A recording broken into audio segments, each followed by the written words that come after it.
Bonjour à toutes et à tous. Aujourd'hui, je vais m'entretenir avec vous sur le sujet de l'entrepreneuriat social. Entreprendre dans les services de santé au Burundi. Quelles sont les opportunités, les défis et les perspectives? C'est Richard Ndaïchimier qui va vous présenter.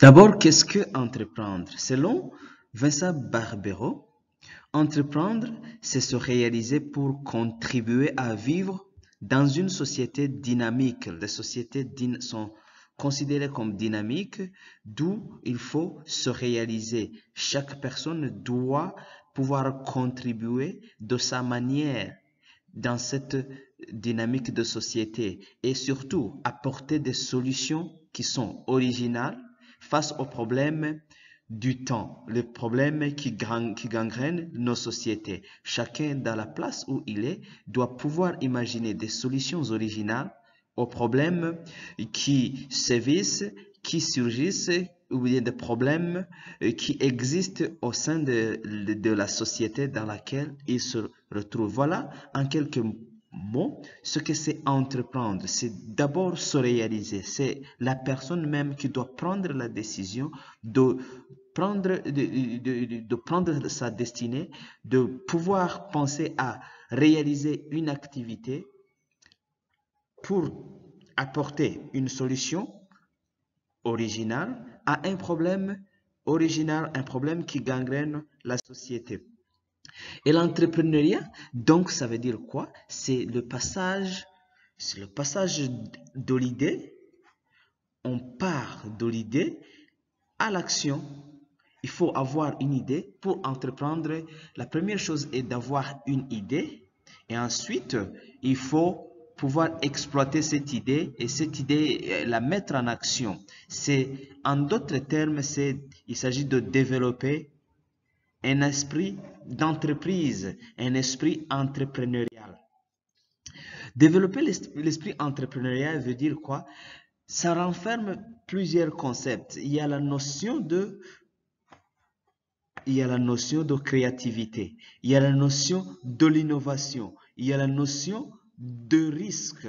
Voilà les trois principaux concepts qui caractérisent le développement de l'esprit entrepreneuriat ou l'esprit d'entreprise. Et l'esprit d'entreprise suppose aussi la capacité de programmer et de gérer les projets ou les activités en vue de la création de valeur. Ça, c'est important pour les personnes qui veulent entreprendre, surtout qu'il y a des apports qui sont fournis par des formations en entrepreneuriat. Et ces formations en entrepreneuriat visent la promotion de cette créativité même, de l'innovation, ainsi que de l'auto-emploi, l'emploi indépendant. Dans le domaine social, donc, comme le thème de cette présentation l'indique, il s'agit d'un domaine qui est lié à la société, des activités qui sont en rapport avec le social. Entreprendre dans les services de santé veut dire qu'il faut entreprendre dans le domaine social. Et cela, donc, rentre dans le cadre de l'entrepreneuriat social. Et l'entrepreneuriat social tire son origine dans le concept de l'économie sociale solidaire, lui-même qui veut dire qui signifie une branche de l'économie qui regroupe un certain nombre d'entreprises ainsi que des organisations, que ce soit du secteur privé, qui cherchent, ou au public plutôt, qui cherchent à concilier des activités économiques à des finalités sociales. Voilà ce que veut dire l'entrepreneuriat social. En peu de mots, c'est un ensemble d'organisations, d'entreprises qui investissent avec une finalité sociale, mais à travers des activités économiques. C'est selon Lacroix et Slitine. Ensuite, l'économie le concept d'économie sociale et solidaire qui a donné naissance à l'entrepreneuriat social dispose 5 principes fondamentaux. Et ces 5 principes fondamentaux sont d'abord la réponse aux besoins des membres de cette entreprise. On parle ici d'entreprise sociale et solidaire. Ces entreprises doivent répondre aux besoins de leurs membres et ou bien les besoins des collectivités dans lesquelles elles sont implantées, plutôt que des finalités de profit. Mais il faut comprendre que la finalité de profit ne doit pas être exclue, puisque nous sommes en train de faire face à des problèmes sociaux, mais à travers des activités économiques. Seulement, il ne faut pas que le profit soit ou bien prime sur l'aspect ou bien la finalité sociale de cette entreprise. Ensuite, le deuxième principe, c'est la règle de gouvernance démocratique. C'est la participation dans la gouvernance de ces entreprises sociales et démocratique. Donc, c'est une participation démocratique, une gestion qui inclut tous les membres et avec une alternance à la tête de ces entreprises ou de ces associations. On verra plus tard quels sont les acteurs de cette économie sociale et solidaire, donc les acteurs de l'entrepreneuriat social. Le troisième principe, c'est l'aspiration à une viabilité économique. Donc, il ne faut pas exclure la finalité de profit dans les entreprises sociales. Le quatrième principe, c'est la primauté des personnes. La primauté des personnes et du travail sur le capital dans la répartition des revenus. Il faut que les personnes Excusez-moi. Je parlais du quatrième principe qui veut qu'il y ait une primauté des personnes et du travail sur le capital dans la répartition des revenus. Ça veut dire qu'il ne faut pas mettre en avant les revenus générés par les entreprises. Il faut plutôt mettre en avant les personnes qui produisent ces revenus et ainsi que le travail, surtout l'impact social de ces entreprises sur la collectivité. Voilà le quatrième principe. Et le cinquième principe, c'est en cas de dissolution, souvent, le reliquat de ces entreprises, des biens ou des services qui sont produits par ces entreprises sociales doivent être dévolus à une autre entreprise ou à une autre personne morale qui partage des objectifs semblables. Voilà les quelques principes. Ce n'est pas une liste exhaustive. Il y a d'autres principes, mais les plus essentiels, plus élémentaires sont ceux-là que je viens de vous donner. Ensuite, finalement, on va se demander ce que c'est l'entrepreneuriat social. L'entrepreneuriat social, donc, c'est une activité, l'exécution d'une activité économique pour résoudre un problème social. Voilà un peu de mots ce que c'est l'entrepreneuriat social ou bien entreprendre dans le domaine social. Nous sommes concernés par le domaine de la santé et il faut savoir que le domaine de la santé est un domaine social. Donc, entreprendre dans le domaine de la santé, c'est ça, entreprendre dans le domaine social et cela implique donc l'entrepreneuriat social. Quels sont les 4 piliers de l'entrepreneuriat social? Premièrement, nous avons donc la gouvernance participative. Je le disais tantôt, le processus de décision n'est pas fondé sur la propriété du capital et ce processus implique les parties prenantes, l'ensemble des membres des associations ou des entreprises sociales. Ensuite, il y a le projet économique. Je vous ai dit tout à l'heure que la finalité ou bien le profit n'est pas à exclure dans les entreprises sociales parce qu'il doit y avoir une production des biens et des services, il doit y avoir une création de richesses et d'emplois, il doit y avoir un modèle économique viable pour que l'association ou l'entreprise sociale soit viable et surtout il y a cet aspect de prise de risque et d'innovation dans les entreprises sociale. Troisièmement, le troisième pilier, c'est la lucrativité qui est limitée. Il est vrai que nous parlons de la lucrativité limitée puisque le profit ne doit pas primer sur les personnes ou l'impact social de l'entreprise qui s'investit dans l'entrepreneuriat social.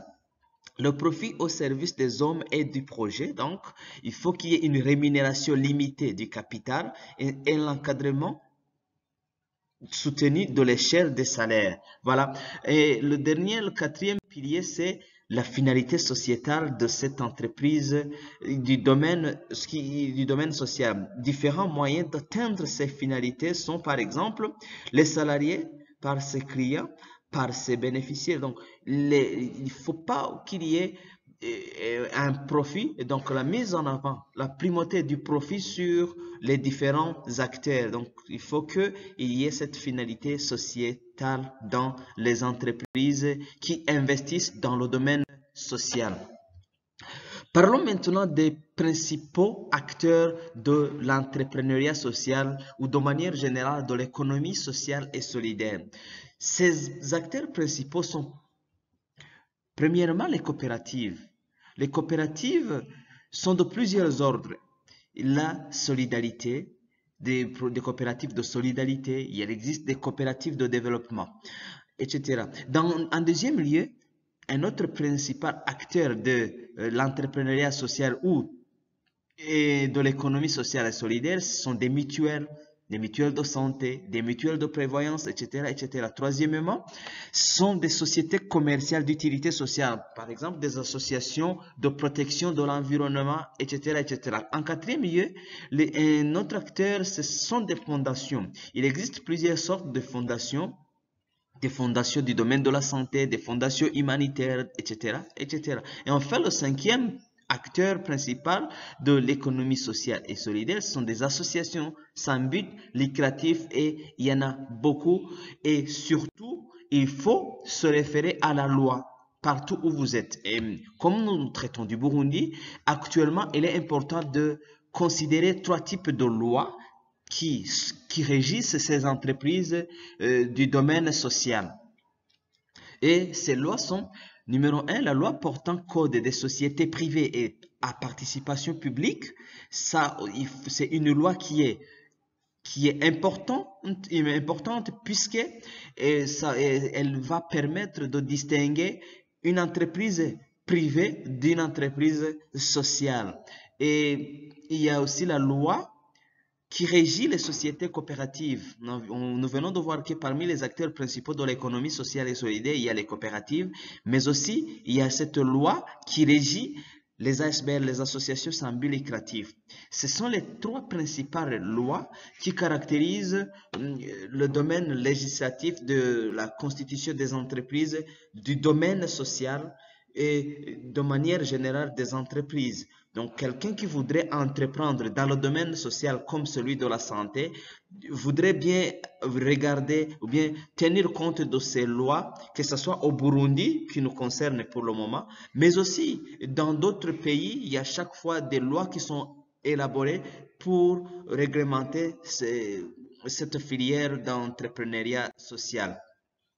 Au Burundi, ou bien partout ailleurs, entreprendre dans les services de santé il y a plusieurs opportunités qui vont vous permettre d'entreprendre dans le domaine de la santé.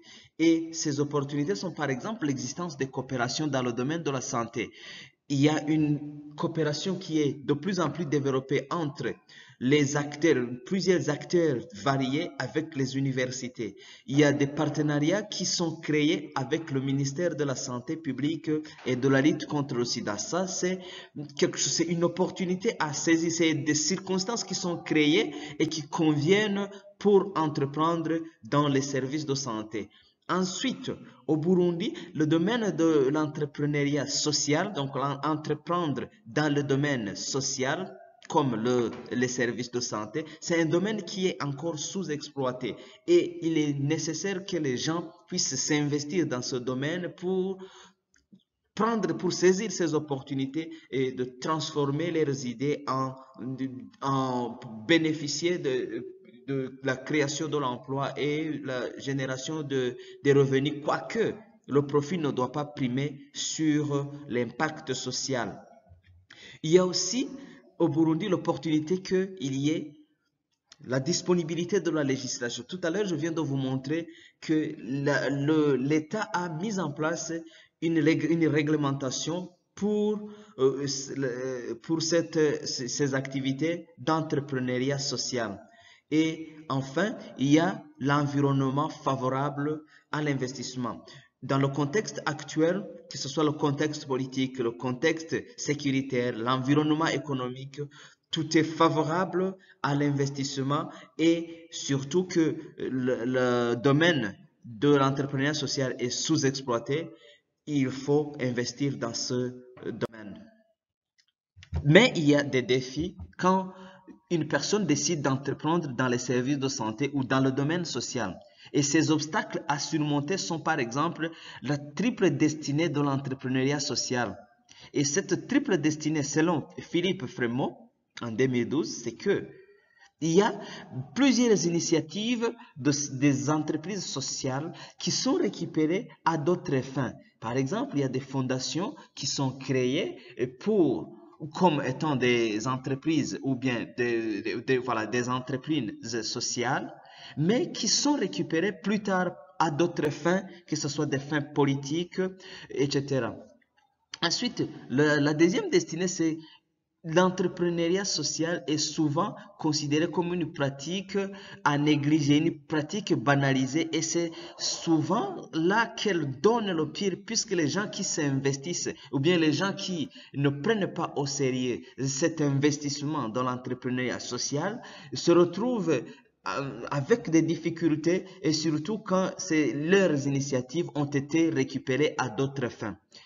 Ensuite, la troisième destinée, c'est la logique de l'instrumentalisation des entreprises sociales. Ça, c'est une logique qui existe fortement dans le secteur des associations sans but lucratif, où vous allez trouver que les associations sans but lucratif créent finalement des profits, ou bien mettent en avant le profit plus que l'aspect ou bien l'impact social dans leurs activités. Un autre et dernier défi, c'est le principe même fondateur de l'entrepreneuriat social. Et ces principes sont critiqués par certains auteurs parce qu'il y a cette difficulté à différencier une entreprise sociale avec toute autre entreprise. C'est pourquoi, par exemple, on peut clarifier quelques différenciations entre une entreprise sociale qui nous concerne pour le moment et d'autres types d'entreprises. Par exemple, lorsque Total, une entreprise française, crée sa fondation à but non lucratif avec une gestion désintéressée, on peut se demander si cela est une entreprise sociale et sa fondation. D'après vous, est-ce une entreprise sociale ou bien est sa fondation et c'est une entreprise sociale? La réponse est non. Ensuite, lorsque des jeunes entrepreneurs créent Kialatalk, une entreprise d'insertion qui propose des cours de cuisine par des cuisiniers issus de l'immigration aux employés de grands groupes, est-ce une entreprise sociale? Mais ça, c'est considéré comme une entreprise sociale. Ensuite, lorsque Free, un opérateur mobile, lance un forfait à 2 €, est-ce une entreprise sociale? Naturellement, c'est non. Et en quatrième lieu, Biocoop, un ensemble de coopératives qui rassemblent les producteurs, les consommateurs, les magasins et leurs salariés peut vendre des produits biologiques. Est-ce que cela constitue une entreprise sociale? Naturellement, oui. Et enfin, lorsque des étudiants créent une association pour organiser des soirées pour les étudiants de leur campus, est-ce une entreprise sociale? Ça, c'est naturellement non. Voilà quelques clarifications. Et surtout, ce que je recommande souvent, c'est de se référer à la législation du pays dans lequel on est. Sinon, ça, ce sont des clarifications d'ordre général.